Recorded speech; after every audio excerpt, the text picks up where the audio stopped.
How's everyone doing? Today I have a Blu-ray and DVD collection update with 6 pickups, and if you've seen these movies, definitely let me know what you think of them, and let me know which one of these is your favorite. Leave me those comments down below.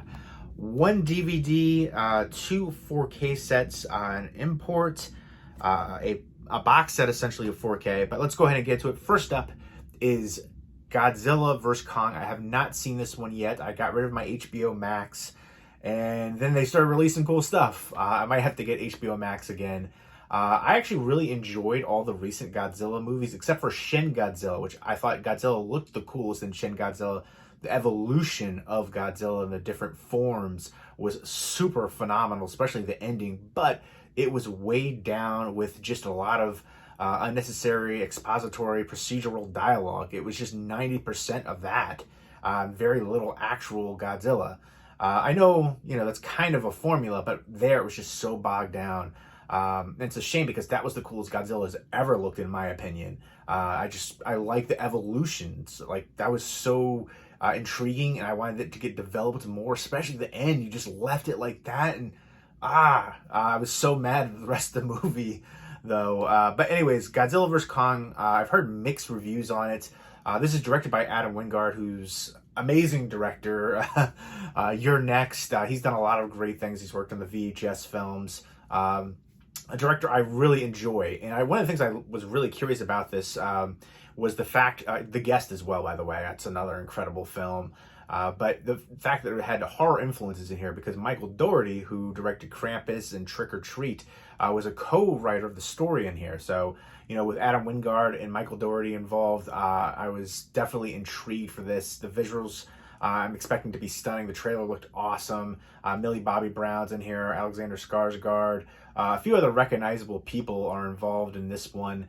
And, I'm expecting a monster mash movie, creature feature, giant monsters fighting each other, spectacular visuals, and some dramatics, obviously, as well.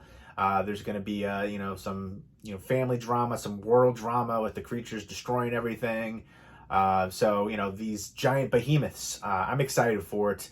It kind of, it's the monster version of, Freddy vs. Jason and stuff like that. I want to see more the big screen confrontations like this with these iconic characters. Are you Team Godzilla or Team Kong? Let me know. But yeah, I'm definitely excited to check this one out. I'll probably be watching it tonight. And this was sent to me for review purposes by Warner Brothers as well.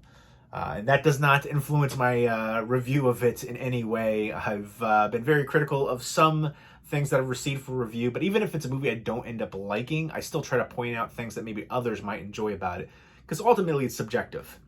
But I do believe in journalistic integrity. By no means does receiving a review copy influence your review. It should never do that. I hope people understand that. Some people who get review copies, I'm not sure if they do. Sometimes I see reviews for certain movies or blurbs for certain movies. Like, I feel like they're just saying these things to get on the covers or movie posters or something like that, because some of it's astonishing. I know it's all subjective ultimately, but some of it, come on now. But next up is the Indiana Jones 4-movie collection. Right here, the 4K set. This is not the Steelbook version. I've seen the Steelbook version. The packaging, it's really flimsy on the outer slipcase, but I don't know. I really wish it had like the Rambo one, where it was like the outer steel case. For a set like this, it deserves it. I don't know. I'm not a big fan of those. When you have Steelbooks in there and it's so flimsy, it doesn't look good. So I was expecting more from that, but I'm looking forward to checking out the transfers for these films, the classics, Indiana Jones, except for, the last one. And here's the back wraparound J card. Crystal Skull is kind of a guilty pleasure. It's not the greatest, but I do enjoy it. But, Raiders of the Lost Ark, Temple of Doom, Last Crusade. There you go. And then here, I like that in the back. I thought that looked pretty cool. But it's a digipack design, folds out. And I'll put the digital copy over there, and there's a map, and then showing the posters. There's the back. There are the discs right there. And, there is interior artwork, kind of like the globe, right there, crisscrossing all over. I will be checking this out soon, but I'll go ahead and show you this as well, which is kind of like the map of all the travels, and has like facts and stuff like that. Map of Legend right there. And then on the back, you've got all the posters. So I thought that was pretty cool. A lot of times when they include like, extra stuff like this, like art cards and all these other things, I'm like, I don't really need that. I'm not going to look at that. But when it includes like facts and stuff like this, and it's actually, relevant to the movie, it's not just a picture or something like that, I feel like it works better and, it's more practical in a way. So there you go. That is the Indiana Jones 4-movie collection, Digipack 4K and Prop 2 unboxing right there. Once I view it and check out the transfers, I'll be talking about it more in depth coming up. But just an iconic franchise. And, you got the big Lucasfilm right there on the top, all over pretty much. But excited for that set as well. Paramount is releasing so many great titles. My Fair Lady, I'm not the biggest fan of it, but if you are a fan of it, I think you'll love the heck out of that film, or that release rather, for the transfer. Just amazing transfer for it, absolutely. It's a classic musical. It's just not one of my favorites. But I digress. They've the Paramount Presents line is incredible too. So many great new films are getting released on there too. Films that have never gotten a Blu-ray release before too. Some Kind of Wonderful getting a Blu-ray release, and all the different steelbooks that they're releasing. So Paramount is killing it. Next up is Chaos Walking.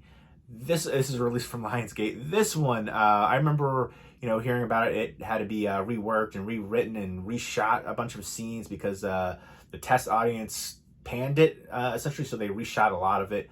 The concept is interesting, unique, but it just, I don't know, it doesn't fully work. I wanted so much more from it. And one of the biggest issues I have is you see the alien creatures in here just once. And I was like, that's it? Like, you can't just do that. It's Chaos Walking with Daisy Ridley and Tom Holland, but you also have Demian Bashir, Mads Mikkelsen. There's a few other recognizable people. Cynthia Erivo, and Nick Jonas is in here, one of the Jonas brothers.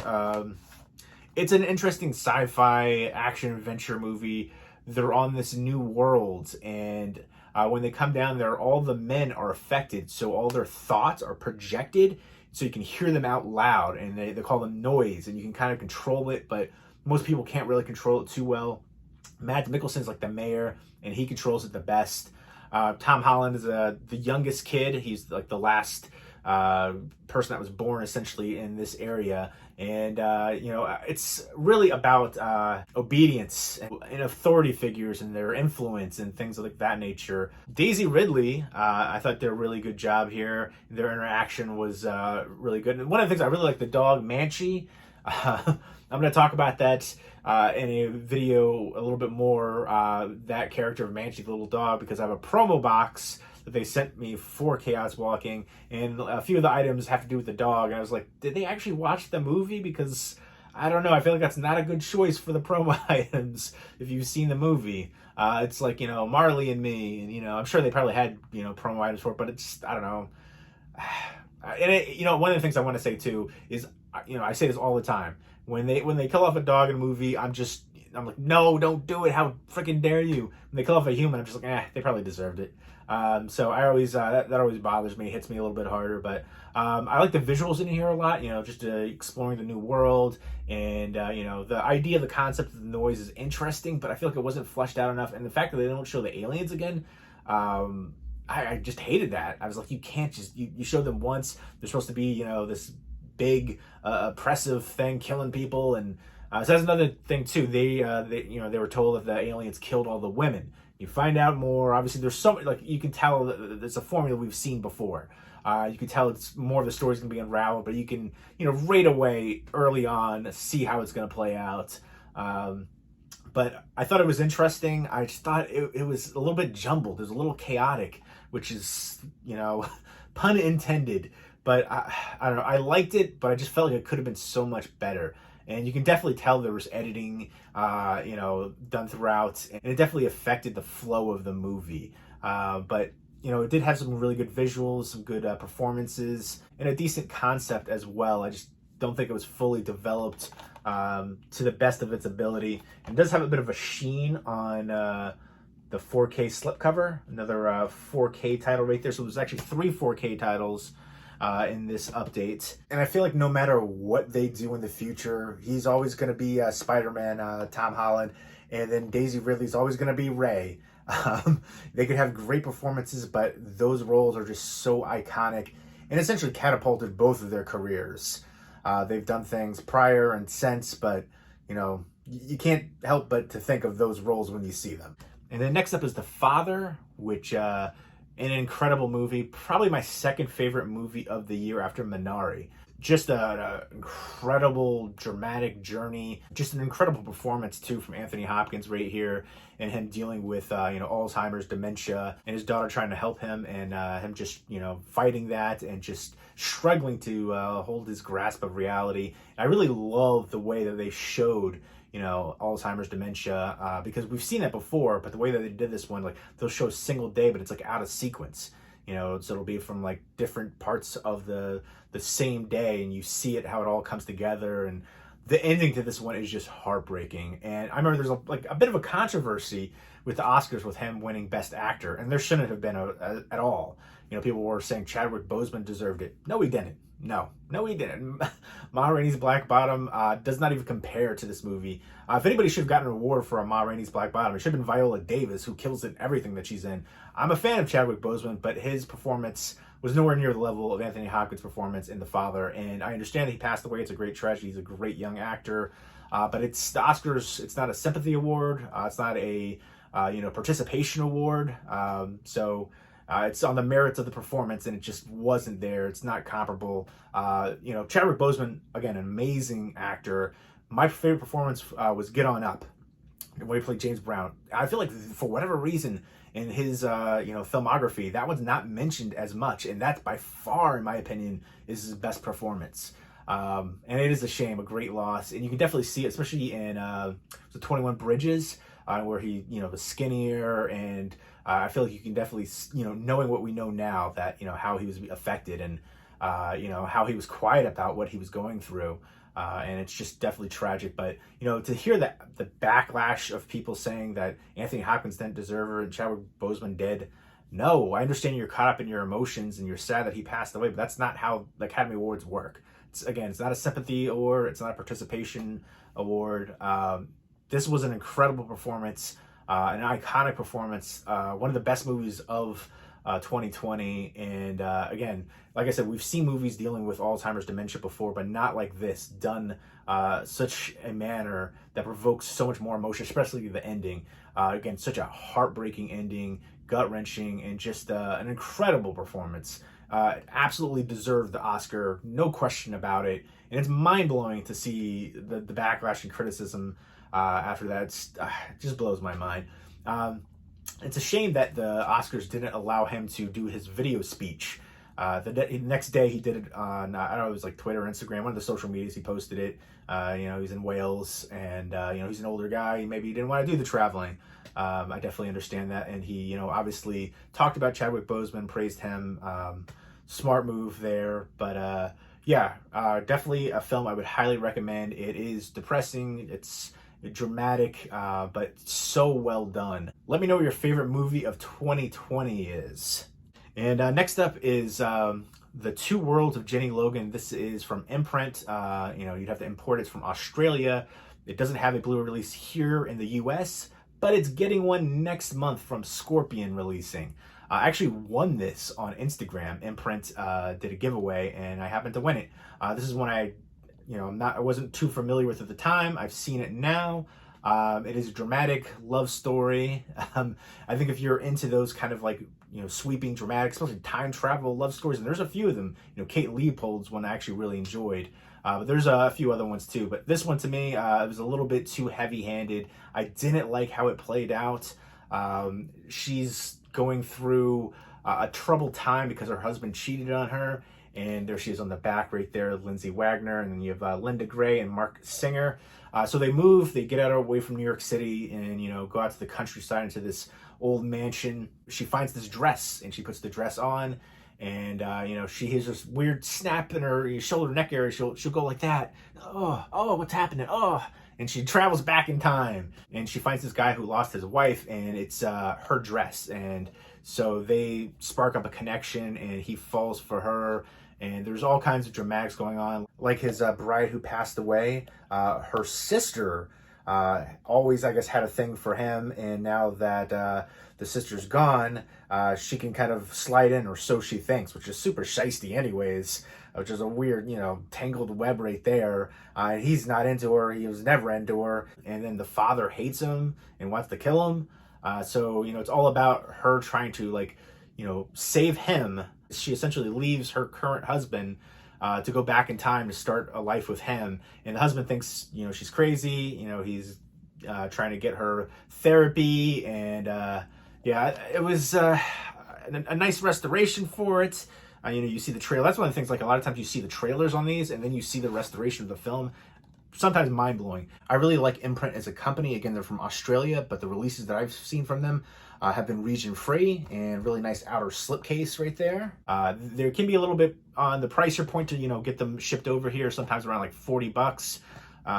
If you're a fan, though, they have some really good films. Fire in the Skies release I got from them recently. Doesn't have a Blu-ray release here in the US. Mothman Prophecies regarding Henry. A couple other releases they have over there that don't have Blu-ray releases here.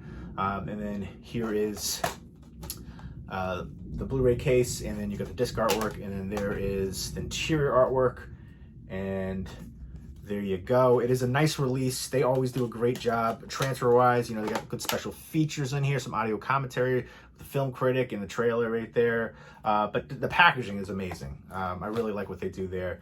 But yeah, if you're a fan of dramatic romance movies, especially again with the time travel aspect, I think you'll appreciate this one. To me, it was a little bit heavy-handed, too much on the dramatic elements, and I didn't really like the story of how it plays out, and but it was well done. I like the ending, actually. You see these certain paintings, and I really enjoyed that. It tells a story through the paintings, and then you see one character, an older character, and I feel like you knew right away who that character was.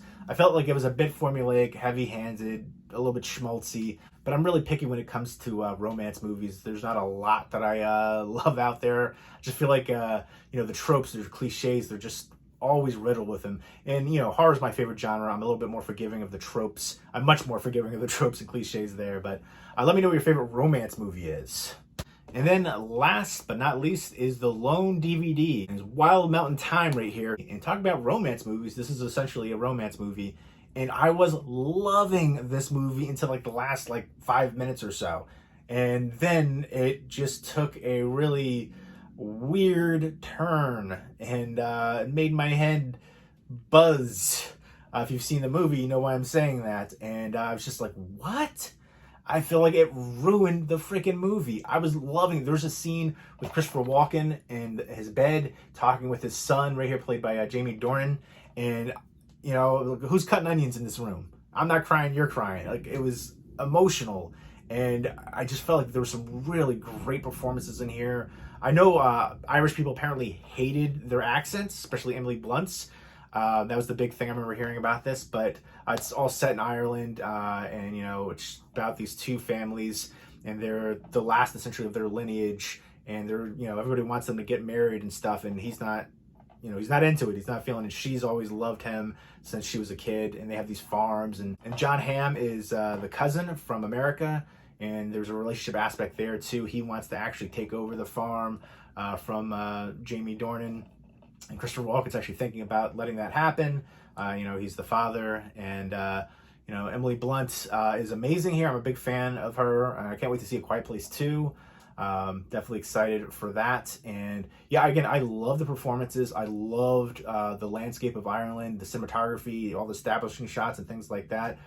Absolutely lush and beautiful. The rain as well. It just really worked. And to me, I'm not from Ireland, so the accents didn't really bother me quite as much.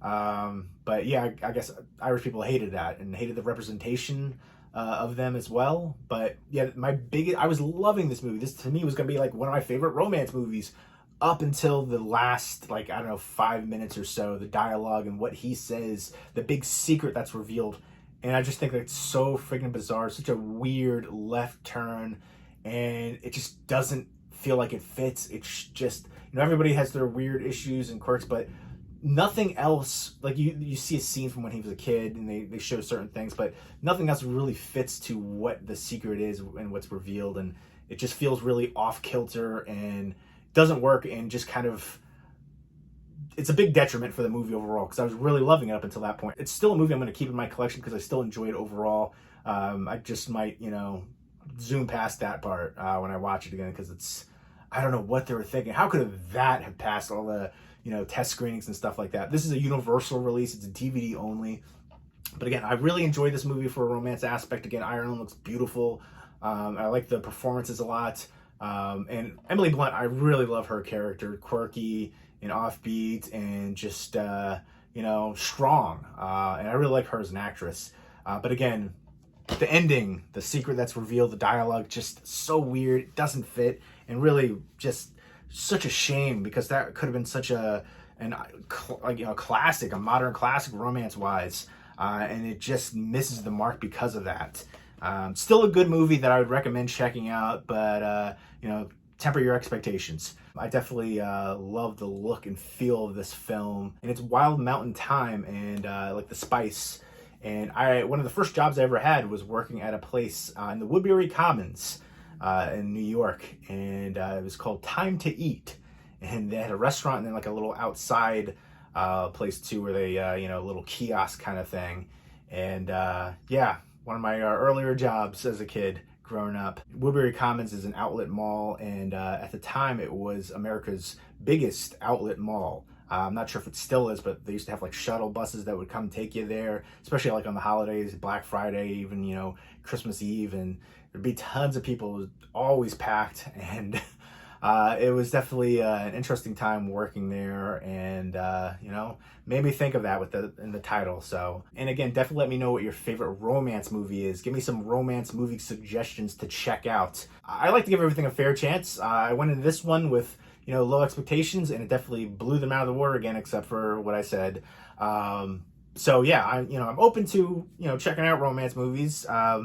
Again, the tropes are usually always there, so I prefer something like a little bit unique, but I don't know, again, maybe it depends on the cast as well, the chemistry, how the characters are written, the dialogue and things like that. Certain things can definitely stand out cinematography-wise. Again, Ireland itself felt like a character here, but yeah, I felt like it could have been a little bit better with how it played out, but still enjoy the heck out of it, and what I would recommend, Wild Mountain Thyme. So there you go. Those are the pickups right there. 3 4K releases, a box set, 1 DVD, an import. One of my favorite movies of 2020. So again, if you've seen these movies, definitely let me know what you think of them, and let me know which one is your favorite. Leave me those comments down below, and I hope everybody's doing well. Take care.